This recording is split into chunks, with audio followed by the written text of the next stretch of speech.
What's up, everybody? Welcome to the newest episode of the Bronx Muchachos podcast. I'm your host, Mark. Tonight we got the family with us. We got David, Hello, greetings. with a happy man himself right there. We got Alex, who is Wow. lagging right now. We're frozen. Sorry about that, everyone. And we got Danny. Yeah, Yep. I'm lagging. Sorry. That's all right. We'll work with you, brother. We'll work with you. So, everyone, you know the drill. Be- Please remember to subscribe, rate, review, like, all that fun stuff on Apple Podcasts. And everyone is doing their listening and anywhere else they can get us at. So we appreciate everything you guys are doing there. Also, we'd like to thank Lids for all their help and for sponsoring this segment. Please check out our link tree for all the codes that you can use online, not just for Lids, but for all of our other sponsors. And our link tree website is linktree/Real Bronx Muchachos. All right, boys. Well, tonight's Thursday night. This thing's a clunker as we're speaking. 6-2. They're losing. Montas came out and looks just putrid. So And the dumpster fire is warming up in the bullpen, aka Albert Abreu. So yeah, great. yeah. So Boone's already gone he's going back to the B squad. So Boone's already throwing the towel in on this one, bro. Yeah, exactly. So take it. So anybody, take it away. Coming off of a game like last night where you had a walk-off grand slam to win the game, get everyone rejuvenated, and then to come out flat like they are tonight. What's going on here? There's got to be some sort of answers. There's got. Really, there's got to be something. Man, you got jokes tonight, bro. Let me tell you. Coming out hot tonight. I don't know, man. I'm not a psychologist. I can't get in their head and see what they're thinking.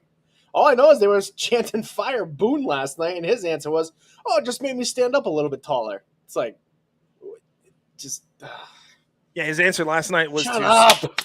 His answer last night was to bench IKF to put Aaron Hicks in there to pinch hit. Yeah.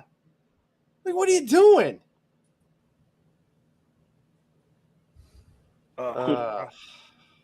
Welcome back, Alex. Yes, welcome back. What's up, brother? I think bad things are happening the way I came back. Yeah, the usual's happening. These two are jumping on Boone. You know, the one sign of bad stuff happening, right? And Whoa, I'm all not of a sudden, jumping on him. The Boone haters are coming. I'm not jumping on him, bro. Than ever. I'm not jumping on him. I'm just stating fact. That's what they were doing last night, and that's what he said today to Meredith on the pregame. Like, I'm not making this up.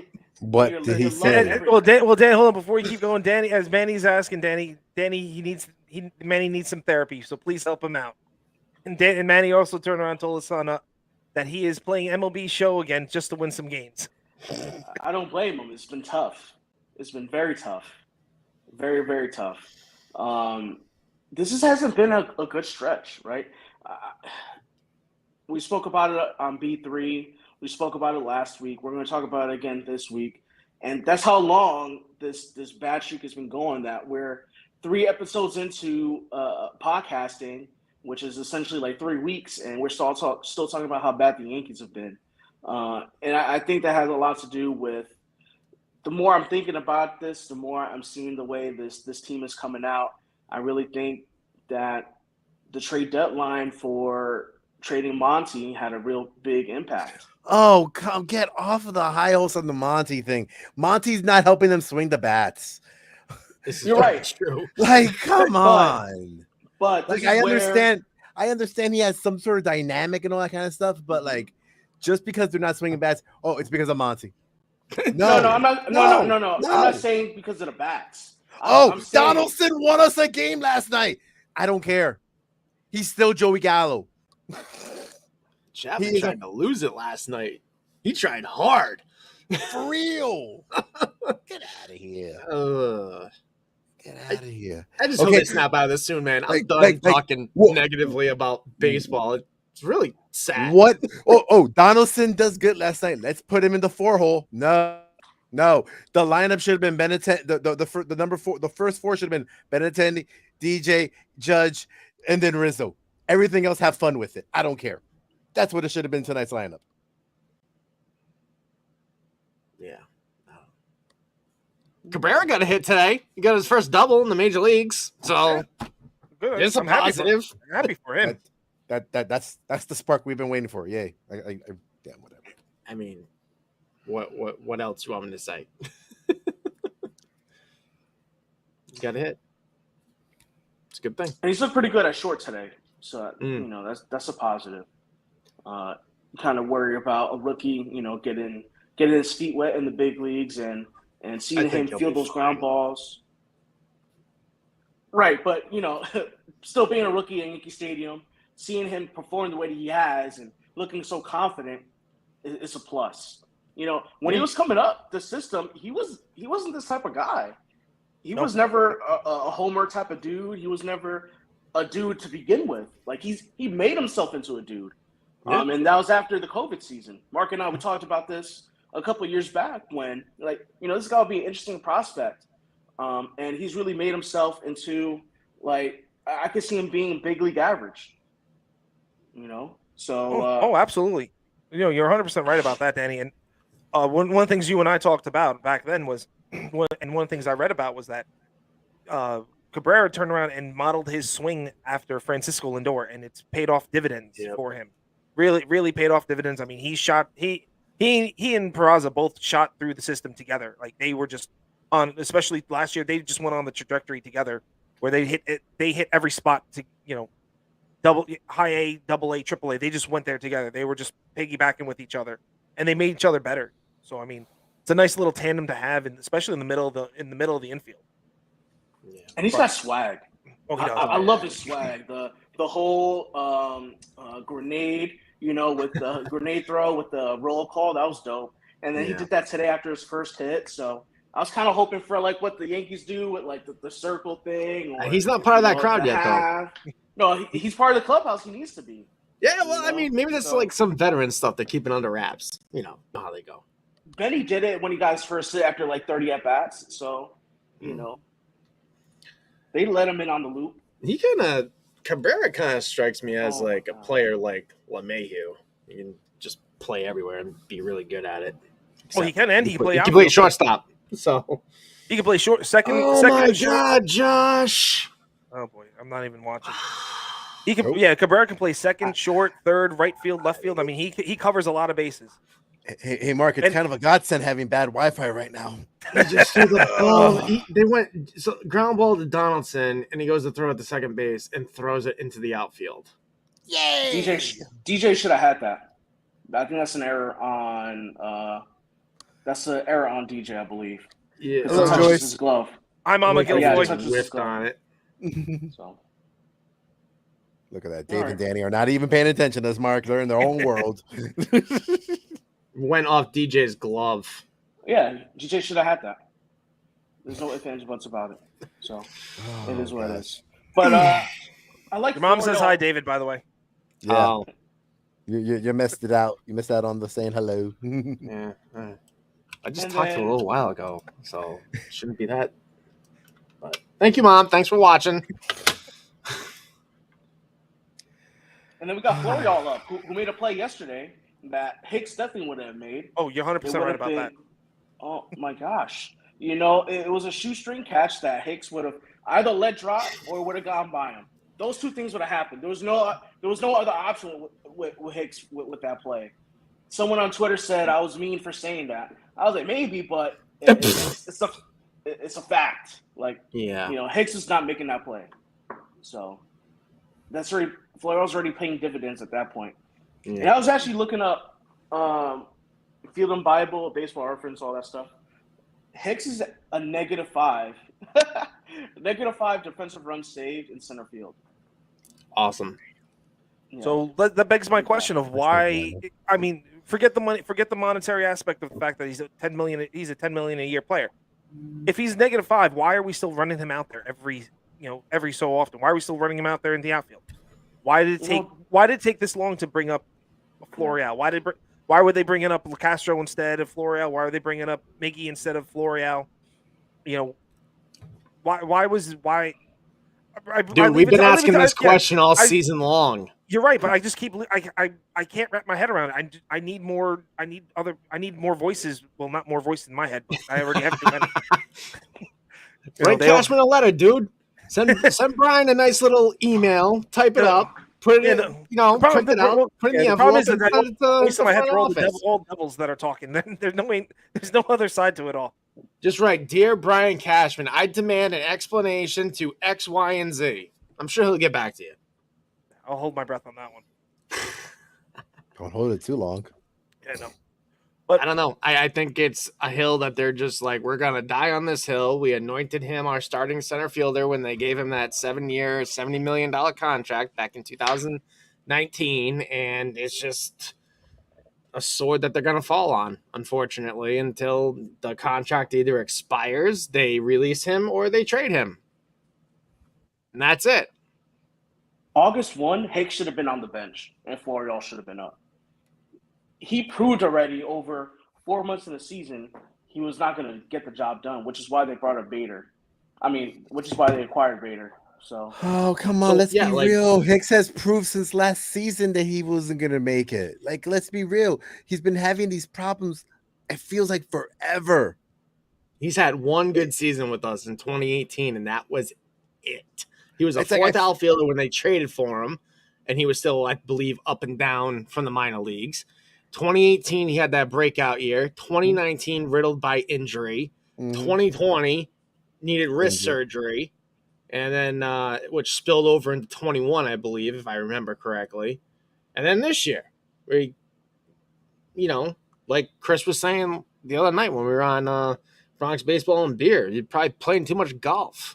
Who knows? No, but let's also be real on another thing on when it comes to it. Like, most of the baby boomers, and I'm saying most, not all, but most, as much as we love them, they're flops. Okay? Oh, Gary. What I'm still trying to figure out is why they elected to bring up Cabrera first over Peraza. That one's kind of an easy one where he can play multiple positions. And like I said, second, short, third, left field, right field. I'm trying to understand. He can cover. It's a lot of spots from a prospect ranking aspect. Cabrera is number 14. Peraza is number 2 or 3. Now he's number 3. Yeah, he has a higher ceiling. Peraza has a higher ceiling than Cabrera. Cabrera is a Ben Zobrist type, whereas Oswald Peraza is Gold Glove defensive shortstop with the potential to hit for 2020. With 20 homers, 20 stolen bases. Cabrera does not have that type of profile, which is why you bring him up first, because he's more versatile, right? And you could argue maybe more MLB ready, but that's a hard argument to sell on. I would say Peraza's MLB ready right now, but you put him to play shortstop every day. You don't bring up Peraza to play twice a week. No. So no, I agree with you on that, Danny. I mean, Cabrera can like you said, Cabrera can just start plugging. You can plug him in all over the place. Get DJ a day off, get Glaber a day off, get Donaldson a day off, or move to DH, whichever way you want to play it. IKF a day off, and then you swing it back. Then you swing it out to the outfield. Get Judge to DH, let him play out in right field. Get Benintendi a day off, let him play in left field. And being a switch hitter, he kind of allows you to kind of play the game of righty versus lefty doesn't matter to him, because he just flips the other side. Although he's a better left-handed bat than he is right-handed. Yeah, it's true. Kirk just put this game out. Oh no, almost. I thought he almost hit a grand slam, but it was just a sac fly. But this team sucks right now. No ifs, ands, or buts about it. We will turn it around eventually. It has to happen. It has to. This team is too good, and they showed for 3 months that they were the best team in baseball when when everything was rolling right. So there's going to come a point in time where the offense gets clicking, where the starting pitch is already starting to get it going. Now we're waiting for the bullpen to catch up and then for the office to catch up. It's going to happen, and hopefully it happens at the right time. I want to give a quick shout out to Mr. Joe Long, giving a little commentary on what we're talking about now, or the background. He says that I'm Italian because I talk with my hands, and yes, you're right about that. I'm assuming he was saying that Alex was clueless, but at least he had a Yankee hat on. Okay. Troll. Cashman is a fool. I'll You're take 100%. Cashman is a fool. I like that one, Joe. I appreciate that. No, he is. I think we can all agree on this. Despite, Cashman got the dynasty because of what Gene Stick Michael did. Yeah, you're right. He built one championship team, and that was in 2009. Ever since then, it's just been, playoff teams. I think that's what we've been saying. I think that's what we've been saying for years, though. No, yeah, exactly. No, we haven't. And then this year, he's finally made an adjustment, but it might be too little too late with Florial and Cabrera coming up in the middle of August, as opposed to, you see IKF is not doing much. He has an 83 OPS plus. Hicks I kind of feel like he was kind of forced to, because he didn't want to for so long, but if they didn't have to go for the 10-day the other day, they wouldn't care about it. Let's be real. It took a losing streak to improve exactly. positions. Everything that's happened is like, oh, well, I guess I got to do this now because, yep, that plan's not working. Every plan he's had since this losing streak has started has been a failure. It's like he's ready to, like, okay, getting the battle plan before the season, it's nice. It's a beautiful plan that comes out. But once we get the season going on, I mean, and like, oh my gosh, one hiccup or another hiccup, he doesn't know how to, like, do the correct moves at the correct time before it's too little too late. And right now, the moves that they did this week, oh my God. And that answers some more stuff for me. Wonderful. Blue Jays coming into the series was 2-6 over the last 8. 9-2. Yes. Most of those losses, 4 of those losses came against Baltimore. So that tells you how they were playing coming into this. I'm telling you right now, if Albert Abreu is still a New York Yankee in the morning, Brian Cashman needs to get a CAT scan. Oh.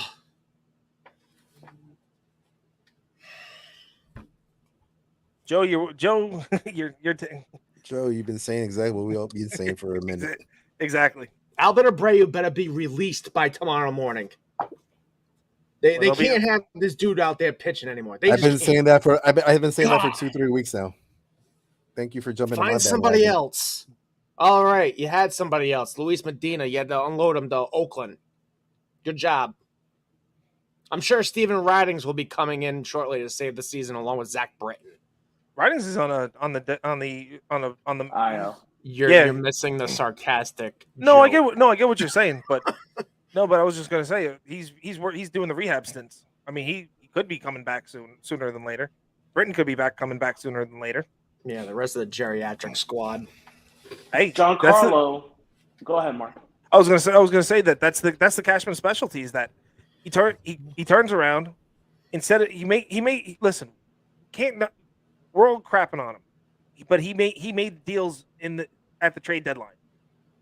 Yeah, he did the Monty deal because he thought he could get another top quality pitcher. We've talked about this at length on with the guys at B3, but he did the things that he hadn't been doing in the past. He hadn't been making those trades, so we can't. He's kind of damned if at one point I'm going to take the middle ground here, or the opposite side of he's damned if he does and damned if he doesn't, because we all crucify him when he doesn't make the trades and everyone else is making trades. Now that he does make the trades, we're crucifying for making the trades. So I mean, he's always in a no-win situation. Yeah, but he's making the trade for sometimes the wrong people, man. Let's be honest. Yeah, but there's the good and the bad that comes with it. I mean, yeah. I'm not saying all the trades are bad, and I'm not saying he deserves to get the crap end of the stick either which way. But I'm just saying, in recent history, some of his trades that he made have been terrible. But You're some, right. but You're- some of them you're also right, have though. been the personnel that the Yankees have had. I mean, the Sonny Mhm. Gray deal could have been a really Not good a trade if we had the right personnel and we had the right pitching Yeah, I'm personnel not there to, disputing that at all. you know, if we decide to if they decide to really work with Joey Gallo, I'm sure they could have changed it because the Dodgers have worked with him real fast and he's hitting the ball for them and they have not missed a step by getting him. So there was something else that was going on. They were telling Gallo to do something that they shouldn't be doing at all. And yes, Joe, you're right that they do a lot of they do. Yes, our team does hit a lot of home runs. They need more contact guys. And then my mom That's say, "Would been you the like to have problem. girls on this team?" You know Oh what? my Right now, God. you know what? Right now, I will take it. Let's get You a know what, league of their Mom? own Maybe out that would, there. maybe that would give the guys some motivation to perform a little. Is your mom watching the on Amazon? Yeah, she is. She's watching League of Their Own. Tunes in every week, man. No, she's watching League of Their Own on Amazon. I haven't seen it yet. Listen, I understand the what's the word I'm looking for? The obsession with having more contact hitters, right? But in reality, there's good contact and there's bad contact, right? There's good power and there's bad power. There's Right. there's a lot of guys on this Yankees team that are good power hitters. Judge, Giancarlo, Rizzo, right? And that's the middle, right there in the middle of our lineup. My And three. then we have My three people that I said that only should be hitting. Those are the only ones should be swinging for fences at all times. right, but in the playoffs, you score by hitting homers. It's just what it is. Like, you're not going to string hits together against the best pitchers in the league. The best pitchers in the league, what most of their Achilles heel is giving up homers. Verlander's Achilles heel is giving up a homer. Most of the time, they're solo shots because they're not getting anybody on, and that's why it's so hard to string hits together. So, sure, you want contact guys, but you also want guys to drive them in. What's the point of having a contact guy that's going to hit into a 6-4-3 like IKF? It doesn't make any type of sense. You need guys to drive them in. So that more contact, I think, is BS. Honestly, I'm with you and I'm against you at the same time because I think what I mean by what I think about more contact is that it's guys that are less prone to strike out. So that when I refer to more contact guys, it's less strikeout. So we got it's less of like when Giancarlo is looking lost at the plate, where he's swinging at the slider that you can tell is a slider like 30 feet away from home plate, and he's still selling out and he's still swinging at it. That's what I mean. I think that that the lineup is still it's put together very badly. Like, I still can't understand why Benintendi is batting in the middle of the lineup when he's not a middle lineup kind of guy. I still can't figure that part of it out. If someone can ever explain that to me, I'm all ears. But if you got the guy that was batting 325 for the Royals and leading off and was a hit machine, and then you take him out of what he's doing and put him somewhere else and trying to make him a RBI guy, it does not make sense to me whatsoever. In our best years, you had Damon and Jeter. For 2009, they were going 1 and 2. Jeter number 1 because he hit too many ground balls, and they moved him number 1 so he wouldn't hit ground ball double plays anymore, and put Johnny Damon number 2. Why can't you do that with DJ and Benintendi as dual table setters for Judge, Rizzo, Stanton, Donaldson, Glaber, all those guys? Why can't you do that? I mean, it lengthens that lineup even more. You can. That would be actually a pretty interesting move to see Benintendi and DJ 1 and 2, and then Judge Stanton 3 and 4. That would make pitchers think twice about walking the two guys in front of them. I'm all for it. I mean, I legitimately said that. I was like, it should have been today's lineup too. I said it like earlier today. That should have been our lineup. I disagree with all you guys. But go ahead, Alex. You disagree with the fact to have DJ two contact guys in front of two power hitters? DJ Andrew ahead of Rizzo and Judge. Yeah, let me tell you why. Well, I know. Yeah. Well, I'm gonna say before you say, I probably have an idea where you're going with this. I know this the analytics behind it all of why you don't do that, but I would like for you definitely go ahead and explain that. All right. So I'd much rather have Judge get the most at bats, and that's exactly what I'm going. DJ is a good secondary guy to have the most at bats, but that's why you bat him leadoff, right? You bat DJ leadoff, bat Judge second. Those two get the most opportunities to drive in the most runs. That's if the guys at the bottom lineup get their job done. So if a guy like Benny, Torres, Trevino, and I'm gonna say Cabrera now because I really don't see IKF in the future whatsoever. But that's for me. 7, 8, 9, or 6, 7, 8, 9. With those guys getting on, right? Those contact guys, right? We have DJ, who's a RBI machine at its best. We have Judge, who's going to drive everybody in. Rizzo and Stanton, like Judge getting the most opportunities to make the most impact. Give it to me all day, 24/7, 365. I really don't want to see anybody else in that 2-hole.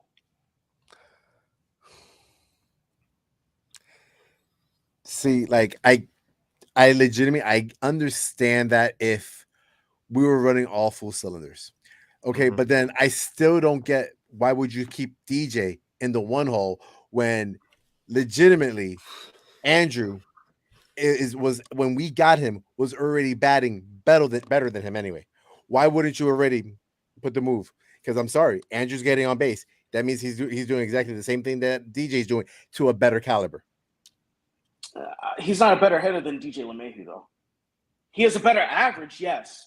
But when it comes to OPS, when it comes to extra base hits, DJ LeMahieu is a better hitter than Andrew Benintendi. See, that's point there. And Cabrera gets another hit. Yes. Okay. Yeah. I'm the game's over right now. I'm not really paying attention to that right now. Hey, I'm rooting for the new guy, man. All right, so so Joe's been chatting up over here. He said, "Yeah, no kidding." If DJ and Judge are driving in runs, it helps the pitching and helps the hitting. They should be 3 and 4 while Stanton's out, and Judge is a natural 3 hitter. Danny, what are your thoughts on Judge being a natural 3 hitter? Because he hit third for us. Oh, he's hit third late. Well, last year he was hitting third, but that's what Giancarlo hit him too. Right, but Judge has also said too. And Judge has also said he likes hitting in the 3-hole better than the 2-hole. Well, he said 46 home runs out of 2-hole this year. So no, I get what you're saying, but you were talking about a guy who's out and out said he's more comfortable in the 3-hole, and Stanton said he's comfortable in the 2-hole. So I mean, I get where like I said, I know the analytics of it all. I know the fact that you put your best hitter in the 2 spot because they're going to get more at bats. That's why, you talk about the Angels. Their number 1, number 2 goes Shohei, then Mike Trout. You get the 2 of them up there as many times as you can for as long as you can. Yeah. So I'm not going to get off this horse. I don't think I ever will until Judge's production. Dies. Yeah, until Judge's production decreases. And then at that point, you find the better option for the 2-hole, and then move on from Judge or whomever it is. So I firmly believe your best hitter should be in that 2 spot. It's not like how it was when we were growing up. It's just not. We had Bernie hitting third for a long time, Paul O'Neill, those type of dudes, but it's not the same way anymore. All right, the number 3 guy. Chuck Knobloch was the leadoff guy for a little bit too. Right, Chuck Knobloch, Jeter, Paul. Jeter was batting second, Bernie, and then Bernie, and then it was Paul O'Neill, then Bernie, then Tino. Because Tino was never the 4 guy; he was always the 5. They pushed him down the lineup. Yeah. Then Jorge 6, which worked nice because then you had 4 guys. If a righty, you had 4 left-handed bats, and then if it was lefty came in there, you went right, left, and really played and screwed around with that lineup. Then take a look at 2009. Then you had in 2009, you started off with Jeter right-handed, then you went to Damon lefty, then you went to Teixeira switch hitter, A-Rod the righty, and then everybody else after that was a left-handed bat or a switch hitter. Mm-hmm. So you could run the table after for 5 through 9 as left-handed bats on the Yankees. Yeah. So I'm not going to get off this. I'm just not. I understand where you guys are coming from, and it makes sense to a certain degree. However, I just feel like having Judge, like you guys wouldn't want to have Judge in most at bats. Like No, I'm I not get saying I'm not. So where I'm coming from is I'm not saying make it a permanent thing. Just try it out for a couple of games and see if they snap out of this funk that they've been in for a month and a half, and see what happens. And if it works, great. If they get on a roll and rip off 5, 6, 7 wins in a row, then you can go back and do what you would do in the first half of the season. I'll be Yeah, fine that's with it. yeah. Just let's get hope. out of this slump that you're Yeah, in before exactly. it's too late and you blow it. Exactly, Dan. I'm not saying like, oh my gosh, that's the permanent thing to keep it that way the whole time. My what I'm saying is like, okay, until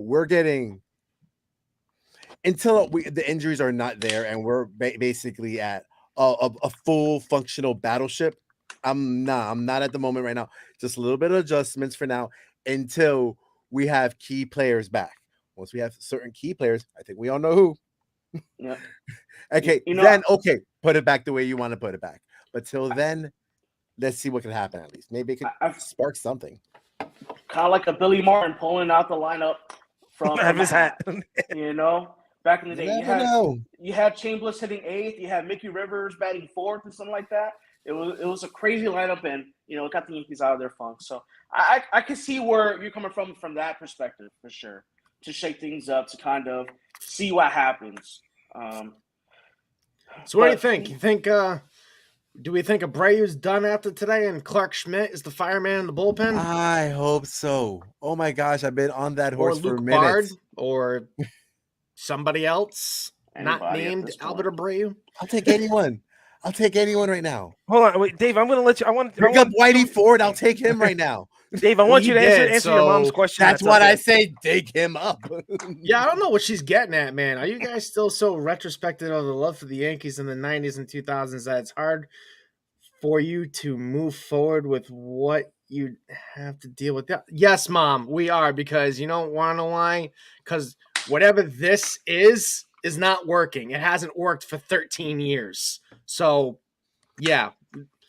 So we do sometimes like to look in the rearview mirror and reminisce about when things were actually great when George was alive. So yeah, Okay, and hold up, just to go on that, to piggyback on that. Okay, so weren't we taught about the Yankees of the 70s and the Yankees of the 60s and everything like that? It's 50s, basically 40s, 30s, 20s. It's the same exact. It's the same exact thing. We're trying to teach the younger generation of what it used to be and what this is, and this is not what it used to be. This is trash. This is not. As a Yankee fan, if you It started off good this year and then from took a hard right turn. from 1920 to 2009, that is Yankees. From 2010 to now, I have no idea what this is. I think from 2011 to 2015 for me was like a blur. It was just a real dark time. But anyway, do you think the Yankees could turn around this year? I'm sorry, what was that? Do you guys really do you think we could turn it around this year? Yes. All right. I think there's a chance. I think I do. I think that I think there's the ebbs and flows of baseball, and we're right now in the ebbs of baseball. So while we started off hot, we're now in a slump. I think that it could turn. I think it could turn around, but I also think that there has to be change. You can't. You can't keep if it's not working, then you have to make the adjustments. So the first adjustments are you bring up Cabrera, you bring up Florial, right? They tried to do the Cashman usual thing, which was get the quadruple A players up and let them do their thing. Didn't work. Now we're going strictly into the prospect realm, and then we're going to bring up real prospects to see if they can make an adjustment. If those guys come up there and play well, I don't think that they should ever be sent back down. I think they need to be staying where they are up here. And now me, I'm not going to say the season is over either, because there's no way. I agree that we are in a down slump as long as, even if we have to limp into the playoffs, I don't care if we make the playoffs. As long as you give us a chance, that's all I care about right now.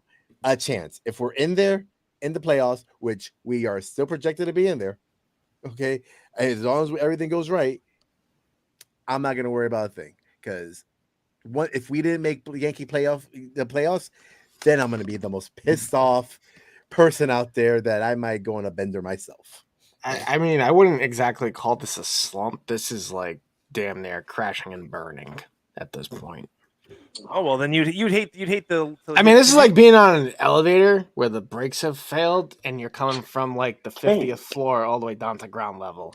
Do we have I a wouldn't one go. I game wouldn't lead go. in the division? That's how it's like a free fall right now. I wouldn't go that. I Joyce, wouldn't can go you that do us far. a favor and can you please tell your son to calm down? He need goes some extreme Xanax. like this. Oh, He God. really But goes whenever extremes at this. one of you say this, it's cool. But when I say it, I'm the crazy off- one that's losing my mind. I'm not saying that we're Don't put me in that because I never say anything like that. I hope you got. I'm the most positive one in this group. we We know all know. you are. Sometimes You've too only gone positive. off once. Yeah, so it's just like, I'm a baseball player. Like, you have to be positive. Do you know how mental this game is, bro? It's crazy. I read to myself. We're seeing it. Bro, just playing this game is so hard. You have to stay I'm positive. not saying it's easy. I'm not saying So- it's easy, man. Saying that we're crashing and burning as if we have a 1-game lead after, a 14 game, I Dude, think this that's a team bit has much. won, However, 4 out of the last 16 games. it's That's bad. bad. It's bad, bad. but what's also happened during that time frame, or not just that Blue time Jays frame, suck. but leading up to everything. You've done. Chad Green's been done for the season, and that was Danny's favorite guy for a long time. I do miss him. The card holder of the Chad Green fan club. Exactly. Air we quotes. exactly air quotes. We lost him. Sevy's been on the mend for it seems like now half the season. He's only thrown No. 86. Yeah, It's only it's been been- a month. I feel like he's been gone since like the All-Star break around there. but It before, was yeah, before just the before. before the Yeah. All-Star break. Exactly. King, It was like King's been done first for week the of season. July. And, Michael King's been done for the season, and hopefully in the next their next checkup on his elbow that the surgery didn't blow out his UCL, because that's the only thing that they're really scared about, is that when they fixed his elbow that they might have that the ligament might have been torn now. I just want to know how. Well, they said when they went in there was no structural damage to his UCL. Right, but then they had to set the elbow, and if they set it wrong, it's going to tear it's going I'd to tear like that. to believe that the New York Yankees probably have the most qualified surgeons and doctors on the payroll. I don't really see anyone. I don't see the team letting a hack treat their players. Is basically what No, I'm it's not a saying hack, here. but sometimes things happen. It's set. I've never heard of someone needing surgery though for a fractured elbow. I didn't even know you could even fracture your elbow throwing a baseball. That was new to me. I Really? think there's players that have broken their elbow. It's happened before. that for a while. I've yeah. never heard of it. He's the first one. I'm like, how do you fracture your elbow throwing a baseball? I'm like, that's a first for me. Okay. Tearing the ligament? Yeah, I've heard that one all day, but fracturing your shoulder- elbow?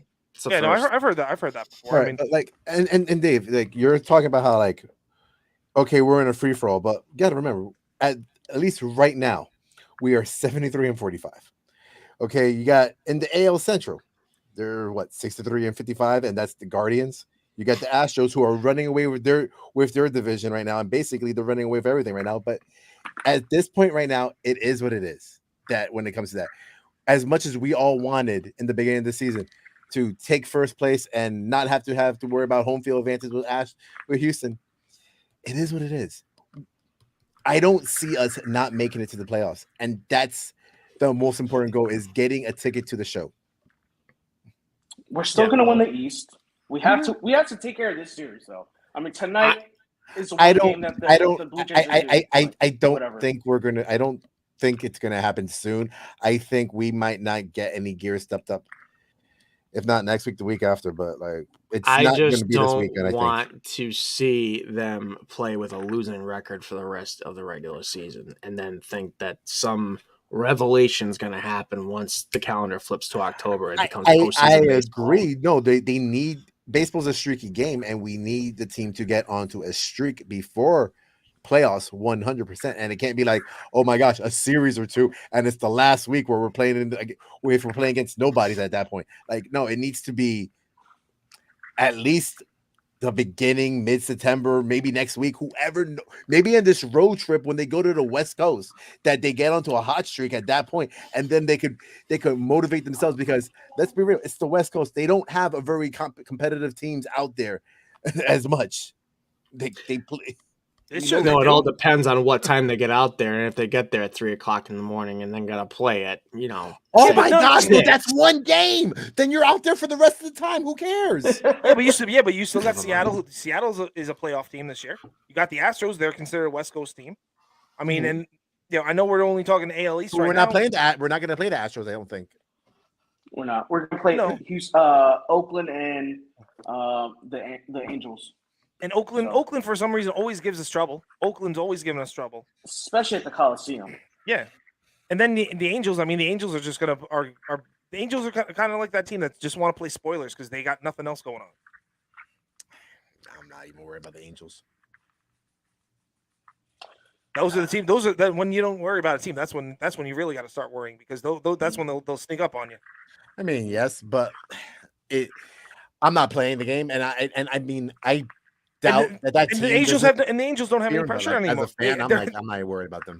the Angels have zero pressure on them. I mean, you can go out. They can go out there and just play freely right now. That's another thing that what the Yankees are doing right now is that they're playing tight. They're not loose. They're tight. And once they get a couple wins under their belt, they get back into that good feeling again. You'll see them loosen up. You'll see them taking better at bats. Start hitting for singles again, hitting for doubles. Everything will come around again. But it's got to start. The tone has to be set with the pitching, and that's where it's got to be. And then the next game, Cole comes in. He's got to shove from inning one, just shove it the entire game. I would tell him at this point. Tell Boone, don't even come look at me. Don't come get me. Don't come anything. I will tell you when I'm done with this game because I'm putting the team on my back and we're gonna go and we're gonna win. And that's what a $36 million a year guy's got to do. This bullpen is starting to get scary a little bit. We got to get Clay Holmes back. We got to get him on track. Chapman, man, wow, that debacle yesterday. Walking Taylor Wells, who has like a 583 OPS.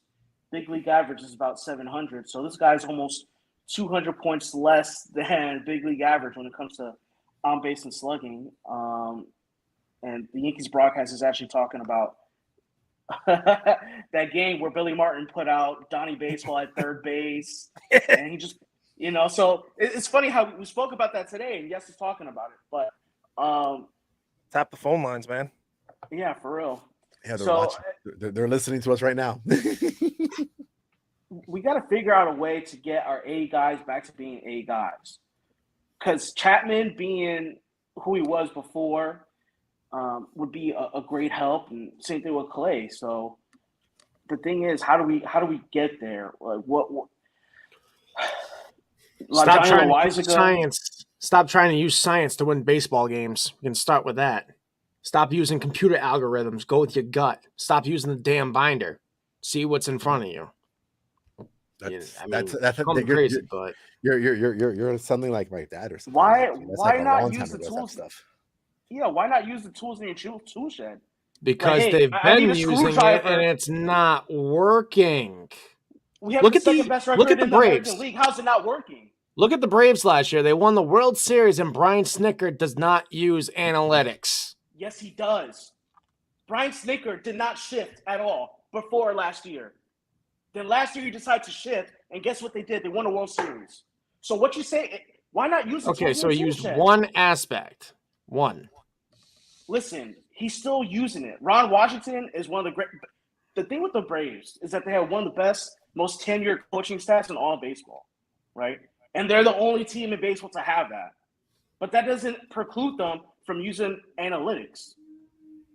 So I really don't want to hear that. That doesn't make any type of sense. Like, why would you not use the tools in your tool shed? Hey, you know what? Let me build this shed, but I'm gonna use this wood without a chainsaw. Right? That's too advanced for me. No, bro. Like, come on. How are we supposed to win? How are we supposed to stay competitive with everybody else? Just by looking at it? Like, obviously, yeah. But man. I know how we're gonna win. There. Let's call some old mafia people. That's how they're gonna win. Like a couple of kneecaps. All I'm saying is with the analytics, if they're using it, then they're not using it the right way because they've been using analytics for a while, and it just seems like they're on a hamster wheel, just doing the same thing. The Yankees are not the only team using analytics. Analytics works. Analytics works, but it's the way that the Yankees are implementing those analytics. They have their analytics set for. They have them calibrated for a certain thing. Other teams have it calibrated for something else. What the Yankees have isn't working right now, and hasn't worked on their analytics for quite some time.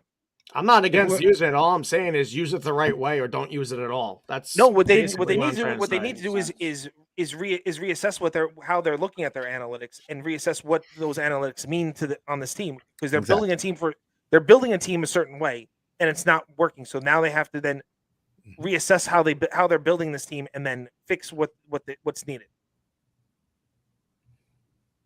I just think that analytics sometimes takes out the human element of people. It's like if you had a bunch of robots playing, it would work 100%. I see where you're coming from 100%, but like I also see that we're not going to go back into a way that we're not going to have analytic baseball.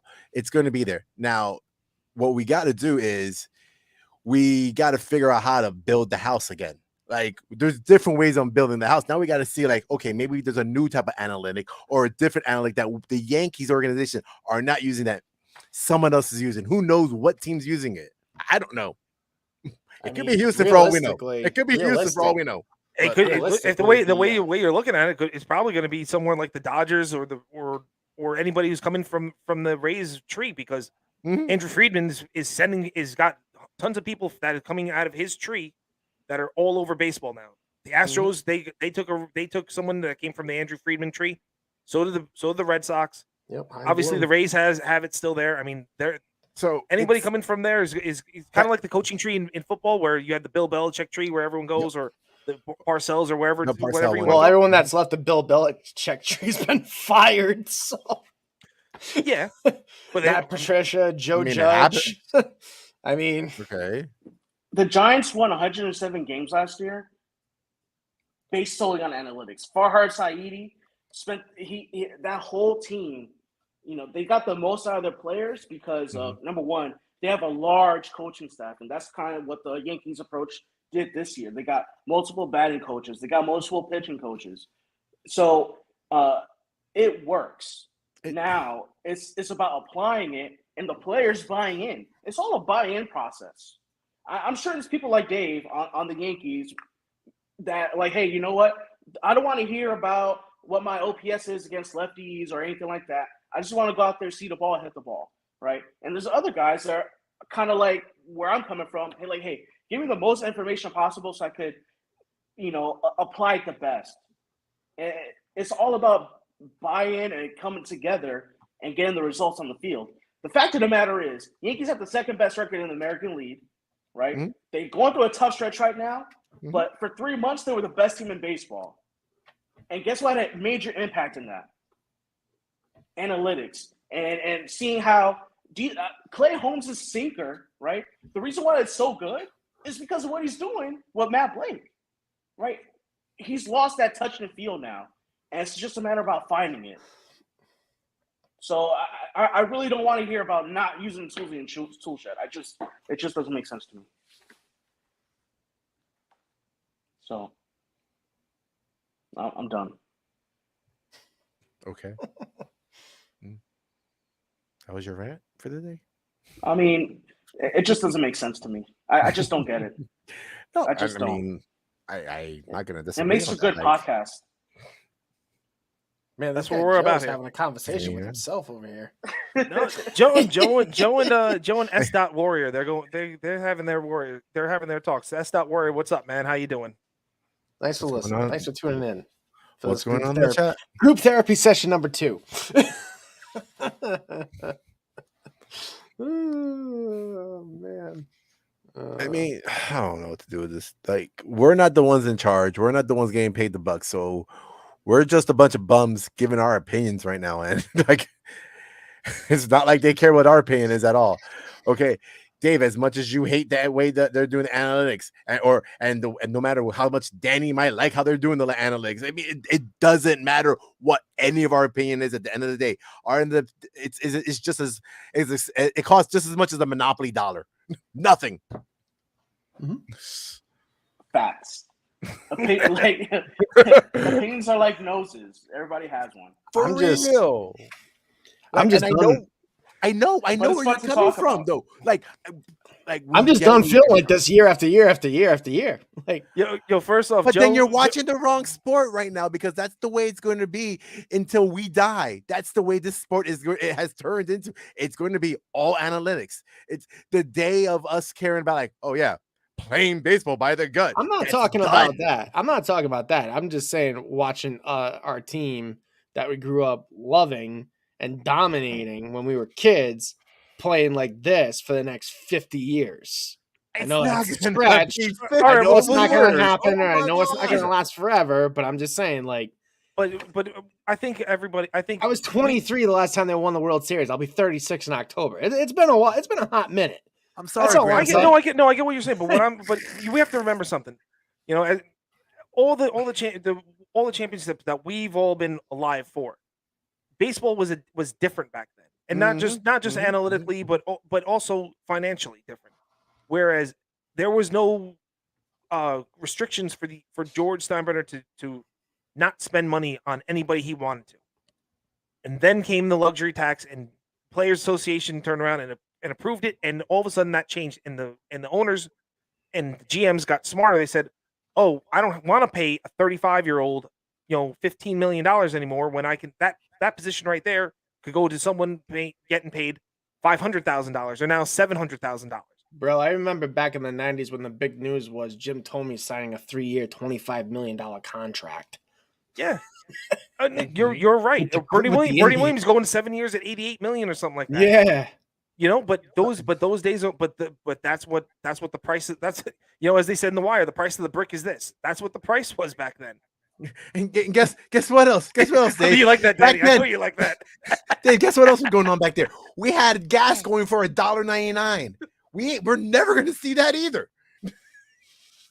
Like, Hey, I mean, during COVID, it dropped down to like $1.20. oh my gosh, Florida. get out of here with this BS, bro. It's not. In 2020, gas dropped to like $1.20 again. Yeah. Okay, and then the gas companies decided to freaking raise the prices over the one. Was like, Dude, it's great. I could fill my tank for $25. It was awesome. Joe, you're right. my George would have paid gosh. the luxury tax, and he would have done it. He wouldn't have cared less about what happened with the prospects. But nowadays, prospects are more of the currency than the dollar bills. George used to get mad about them losing a spring training game to the Mets. Well, yes. Well, he had to win the back Remember pages. Yeah, he had to win the back pages of the Post at all times, or every New York magazine or newspaper. But just like we're kind of all set in our ways. Brian Cashman set in his ways. Yes. We all have to we as gas bags here also, we have to turn and we have to adjust with the times also, where there is a new formula that's out there, and the analytics are now was for 22 years at least. Now it's just going to be, it's more prevalent. It's going to be moving forward. And as much as we want to say, oh, Dave, you're talking about, you want the heartbeat. Like Joe Torre used to talk about the heartbeat of, you can't lose that. But managers nowadays, they're not running the show autonomously. They're being told, this is what we think needs to be put in there. You might have like your little say is, okay, we're going to do here, or you can do some in-game managing, but the overall portion of this isn't coming from the manager. The Joe Torres, the Joe Girardis, those kind of guys, even like the old LaRussas or the Terry Franconas, those guys, they are all held accountable to the people above them. The GMs, the presidents of baseball operations, the analytic teams, those are the guys that truly run the show. So, Well, put them in the dugout then, have them manage a game then. They're not going to. They get paid too much. Exactly. They basically manage the game. They just manage the game from up Exactly. from their cubicle. Exactly. They manage the game.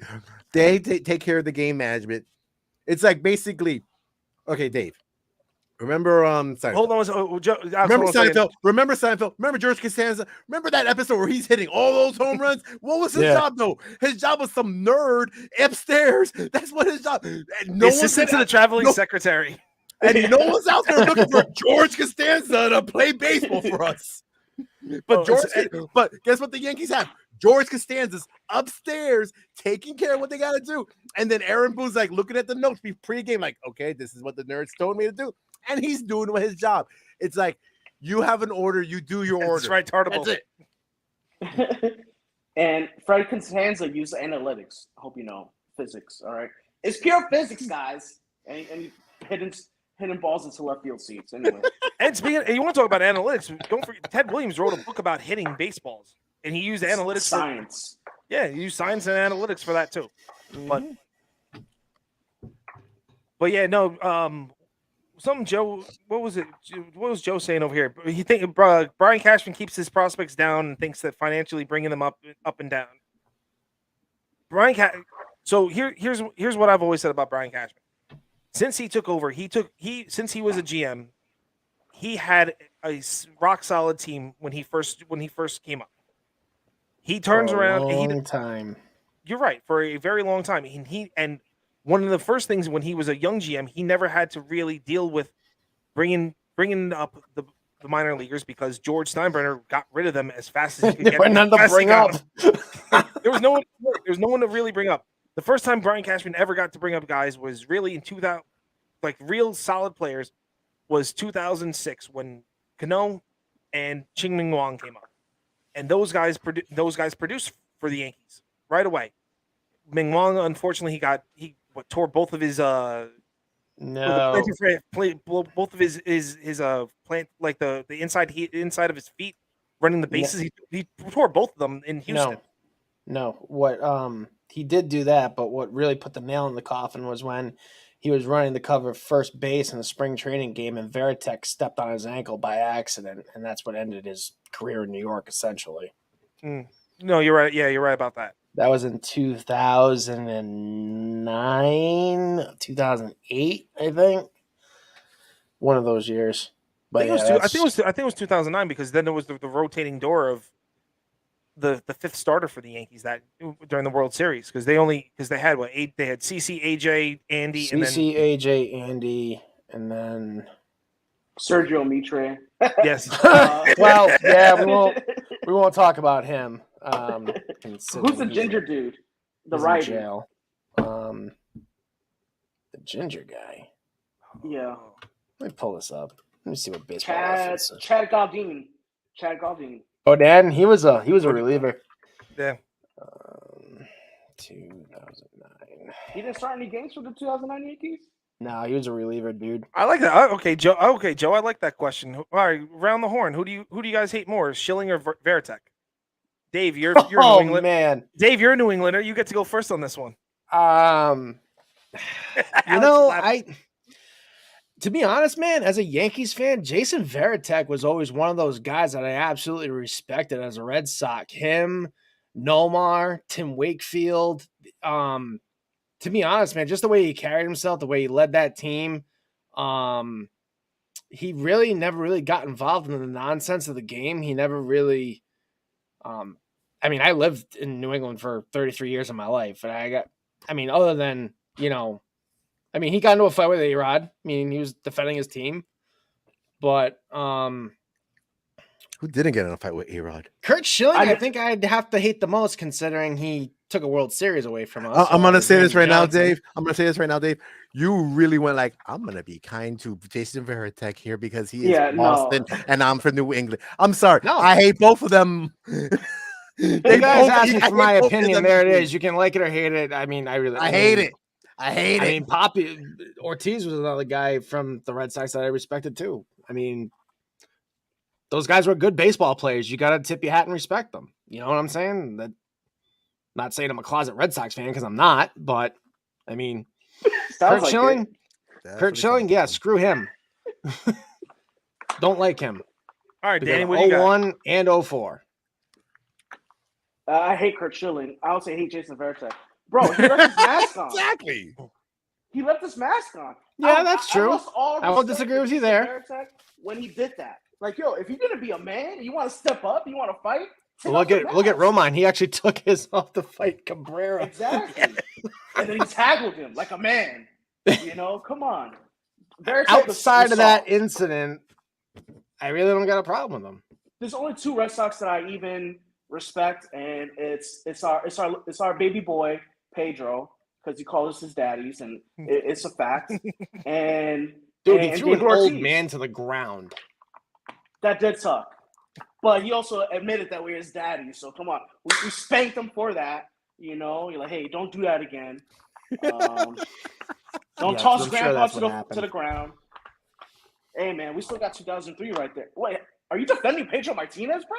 What's going on here? I'm not defending Pedro. I thought you were saying that you respected. You were saying you respect Pedro, and I'm just saying, how can you respect someone that threw a 77-year-old man to the ground like that? Because we spanked him. And since I'm wrong for respecting Veritek. You are wrong for respecting him. Yeah, you're not going to get wrong about leaving the mask on. Come on, that's worse than throwing down Don Zimmer, honestly. All right, who's your number two? Who's your number two? Who's your number two that you respect? David Ortiz, despite the PEDs, just because the way he bounced back from it, and he was really the light in that city in 2013, and he owned us. Like, how can you not? Like, he really owned us. What about well, Joe was thrown up there before. I mean, Boggs is kind of an old school kind of guy. I mean, but but Joe also put out there Dustin Pedroia. I dislike him. I don't hate him because he's whatever. He was like, you can dislike someone and still respect them. Respect doesn't mean you always like somebody. Yeah, sure. So here we go.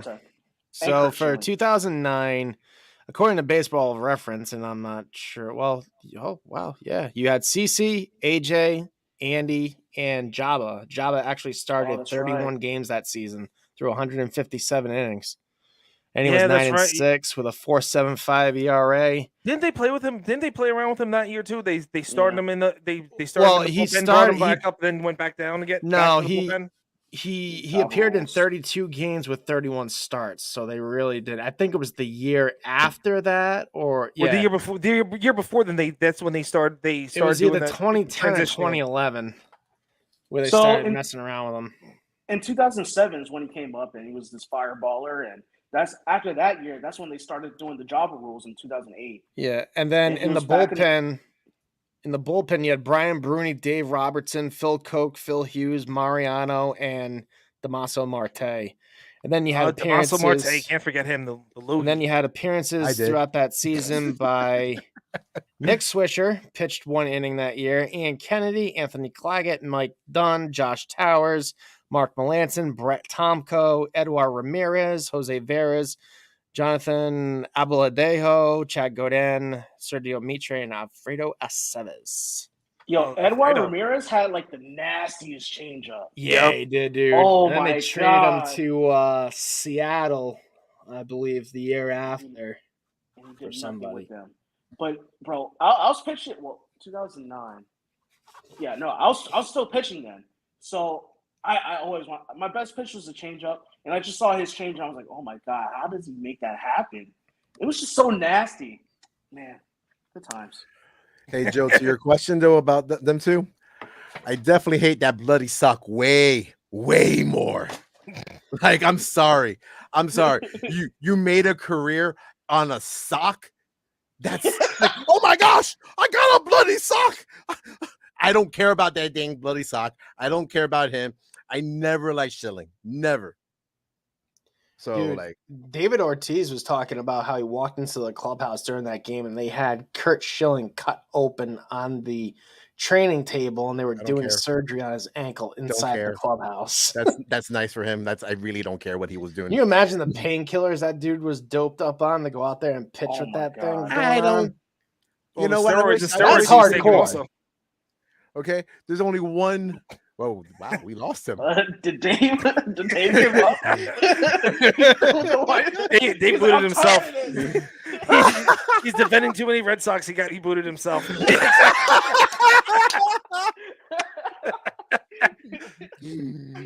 Debo came out of nowhere and took his internet. Debo was riding that bicycle around, like, I hear you talking about them Red Sox. I don't like it. Give me your internet. Nah, man. There's only one Red Sox that I'm gonna have respect for. That's Babe Ruth, because you know what, he came to the Yankees and he did what he had to do. That's it. Everyone else, get out of here. That's funny. I'm not even gonna respect What, Nomar Dad? and his and being the one of the only few shortstops in that whole shortstop war. He went to LA and then became nothing. I went to Chicago before. Didn't he go to Chicago before he went to LA, or he went to LA thought then he to got- Chicago? Chicago and then LA. Yeah. I just hate the Red Sox. I was talking, I was talking to my friend about this. I don't touch them in MLB The Show. If I get drafted by them, like in playing, You just you like retire. free show, I agency. stop. Yeah, You delete it and start over again. Yeah, exactly. If I get New traded game. to them, I don't play. No, it's just I simulate the entire experience and ask for a trade every time I talk to my agent. Joe, thanks for subscribing to the show. We appreciate that. Thank you. Got a new subscriber. Look at that. Woot woot.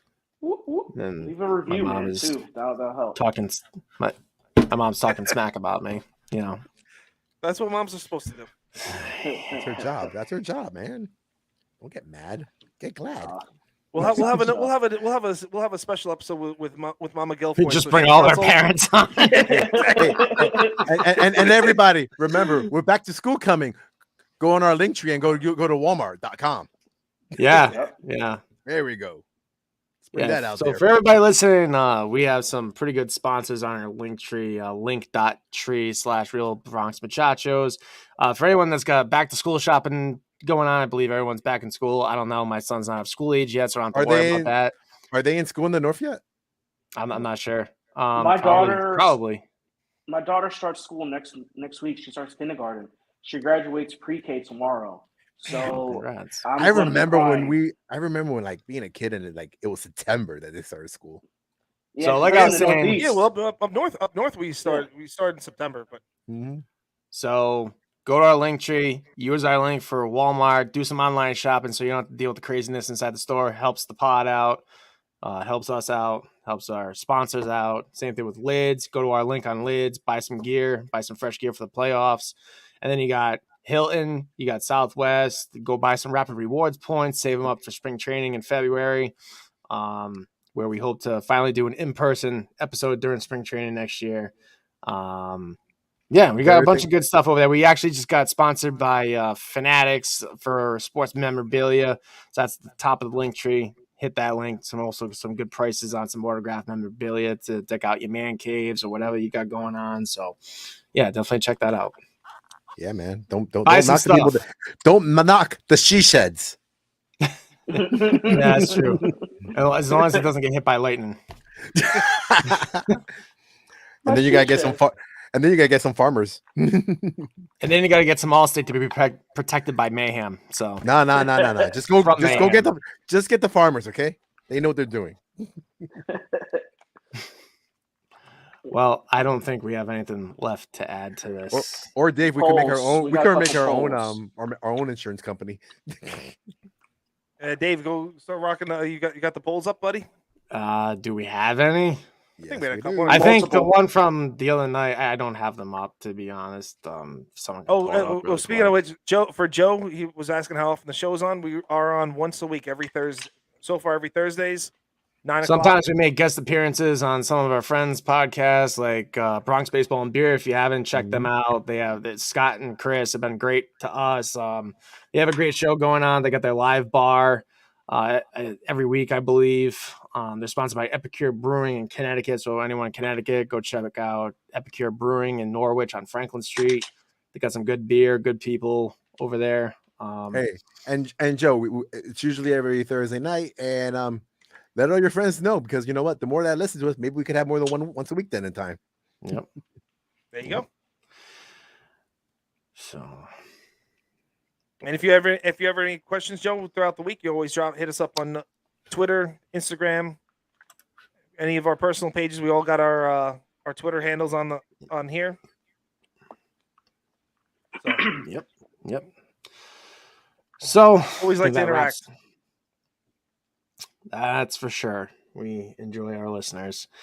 So everyone listening abroad, we appreciate you rocking us, listening to us on Apple, Spotify, Google, Podcast Addict, Podcast Republic, Antenna Pod's the new one that's just popped up, Castbox. wherever you get your podcast, drop us a 5-star review along with a rating and review. Helps us out. Do not check the score. Never mind. Whatever. Score. What's the score? Get us on our socials. We got Facebook, TikTok, Instagram, Twitter is our big following there. If you got questions throughout the week, there's something you want us to talk about, hit us up, let us know. Again, check out our sponsors, buy some stuff, helps us out, helps our sponsors out, helps us grow. And for Mark, Danny, and Alex, David, Bronx Muchachos signing off.